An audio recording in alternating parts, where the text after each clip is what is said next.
दिवस आयोजन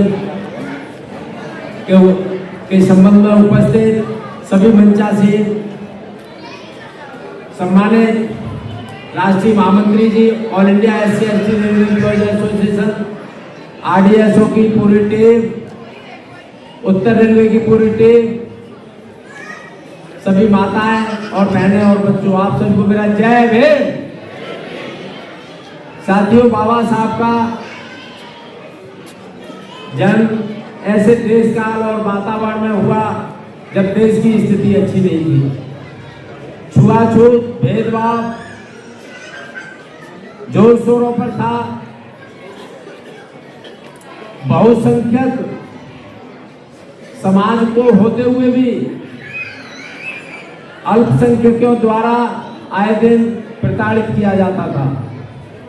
बाबा साहब डॉक्टर BR अम्बेडकर जी ने शर्तों के आधार पर शिक्षा हासिल कर उस समय की उच्च शिक्षा हासिल की और जहाँ जहाँ बाबा साहब को टाइम मिला बिना बदले की भावना, भेदभाव के जनमानस के लिए काम किया। साथियों, बाबा साहब का जो पहला दाखिला हुआ प्रताप सिंह हाई स्कूल रजवाड़ा, सतारा, महाराष्ट्र में हुआ, जो आज की तारीख में छत्रपति प्रताप सिंह महाराज के नाम से आज भी स्कूल वो प्रसिद्ध है। साथियों, बाबा साहब ने मनुष्य के लिए नहीं, पशु पक्षियों के लिए, नदियों के लिए, पहाड़ों के लिए, प्रत्येक जो भी व्यवस्था थी हमारे, उसके कल्याण के लिए कार्य किया। यदि आज पशु और पक्षी जो विचरण कर रहे हैं स्वतंत्र रूप से, ये सिर्फ और सिर्फ बाबा साहब डॉक्टर BR अम्बेडकर जी की देन है।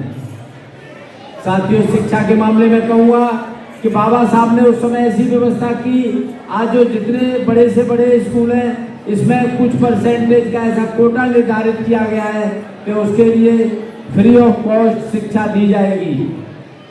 लेकिन कितना ये मूल रूप में है, पेपर में है, हकीकत में है, ये हम और आप सभी जानते हैं। साथियों, बाबा साहब ने उस समय पानी के लिए मालूम था कि तालाब के पानी से जीवन नहीं कटेगा, लेकिन बाबा साहब ने बराबरी के लिए तालाब में पानी पिया, मंदिर में प्रवेश किया, और आज यही स्थिति है कि आज हम जो बड़े से बड़े होटलों में पानी पी सकते हैं, ये सिर्फ और सिर्फ बाबा साहब डॉक्टर BR अम्बेडकर जी की देन है। अदरवाइज हमारे बुजुर्गों को तालाब में भी पानी पीने का अधिकार नहीं था। आज जो बहुसंख्यक महिलाएं, अभी प्रोफेसर ने जो बताया है कि इस तरह महिलाओं के लिए किया, निश्चित तौर पर आज जो महिलाएं हमारे पूरे भारतवर्ष की, उन्हें रीडिंग होना चाहिए। साथियों, आज जो काम के घंटे हैं उस समय 12 घंटे 14 घंटे थे, समान वेतन नहीं दिया जाता था, जाति देखकर वेतन दिया जाता था, काम के घंटे ज़्यादा थे। आज जो 8 घंटे हैं और जो शनिवार और रविवार का जो छुट्टी का अवकाश है, ये सिर्फ और सिर्फ बाबा साहब डॉक्टर BR अम्बेडकर की देन है। अदरवाइज हमारे बुजुर्गों ने चाहे मजदूरी से ही 12-12, 14-14 घंटे काम किया। साथियों, बाबा साहब ने किस क्षेत्र में काम नहीं किया? अर्थशास्त्र के क्षेत्र में काम किया। जो रिजर्व बैंक ऑफ इंडिया की जो स्थापना हुई है, ये सिर्फ और सिर्फ बाबा साहब की जो PhD की थीसिस लिखी थी, the problem of the rupees and solution, उसके आधार पर भारतीय रिजर्व बैंक की स्थापना हुई। साथियों, पानी, नदियों का पानी पहले बह जाया करता था, हजारों एकड़ जमीन बर्बाद हो जाती थी, किसान बर्बाद हो जाता था। आज जो बांधों की संकल्पना है, सिर्फ और सिर्फ बाबा साहब डॉक्टर BR अम्बेडकर जी की देन। बाबा साहब ने कम समय में सीमित साधन होते हुए भी 32 डिग्रियां हासिल की, 4 डिप्लोमा हासिल किए और 9 भाषाओं में जो उन्होंने महारत हासिल की, आज वो सब देखने को हम सबके सामने मिलता है। आज की तारीख में भारतवर्ष तो क्या, एशिया में भी आज भी कोई ऐसा कोई महाविद्वान, महापुरुष नहीं हुआ जिसने इतनी उच्च शिक्षा हासिल की हो। साथी, बाबा साहब चाहते तो किसी भी धर्म का अनुसरण करते, क्योंकि बाबा साहब ने हिंदू धर्म में व्यवस्था को परिवर्तित करने के लिए बहुत प्रयास किया, कुरीतियों को दूर करने का प्रयास किया, और जब उनको लगा कि ऐसा नहीं हो पाएगा, उन्होंने कहा था कि हिंदू धर्म में जन्म लेना मेरे बस में नहीं था, लेकिन साथियों में हिंदू धर्म में अंतिम सांस नहीं लूँगा। 20 साल तक बाबा साहब ने सभी धर्मों की अध्ययन किया, कहीं न कहीं बहुत सारी कुरीतियाँ थी और सभी धर्मों में पहले मानो फिर जानो, लेकिन बाबा साहब ने कहा कि इससे काम नहीं चलेगा और विज्ञान पर आधारित जो हमारा जो बौद्ध धर्म है, उसमें बौद्ध धर्म में है कि पहले आप उसको जानो और जानने के बाद मानो। जब उनकी कसौटी पर बौद्ध धर्म खरा उतरा तो बाबा साहब ने अंतिम समय में ही सही बौद्ध धर्म ग्रहण किया और सबको शिक्षा दे कर गए कि ऐसी व्यवस्था से दूर रहो जो व्यवस्था तुम्हें समानता का अधिकार नहीं देती।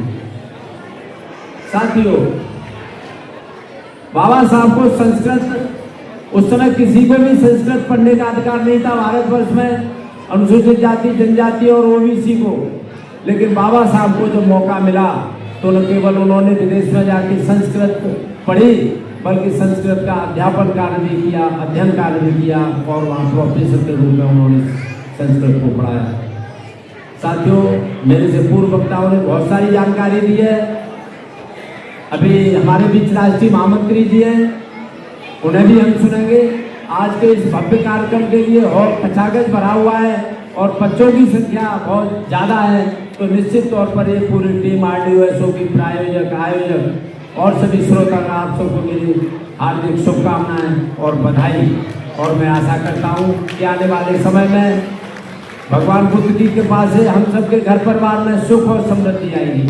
साथियों, पे बैक टू सोसाइटी के लिए बाबा साहब ने कहा था कि समाज के लिए जिनको हम आधी रात में 11 बजे, 10 बजे, सुबह 4 बजे किसी भी संकट में बुलाते हैं, ऐसे अपने निजी संबंधियों के कम से कम एक बच्चे को शिक्षा के लिए गोद लेंगे और जो हमारे बच्चे अपने जितने उच्च शिक्षा हमने अपने बच्चों को हासिल कराई है, इस तरह से हम अपने एक निजी संबंधी जो भी जिसको हम नज़दीकी समझते हैं उसके एक बच्चे को, और बच्चे में भी हो सके तो बच्ची को, लड़की को आप कुछ शिक्षा हासिल करें और अपने बच्चों के बराबर लाने का प्रयास करें।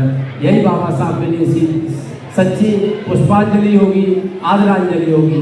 आप सबको जय भीम, जय भीम। आवाज दो, आवाज दो।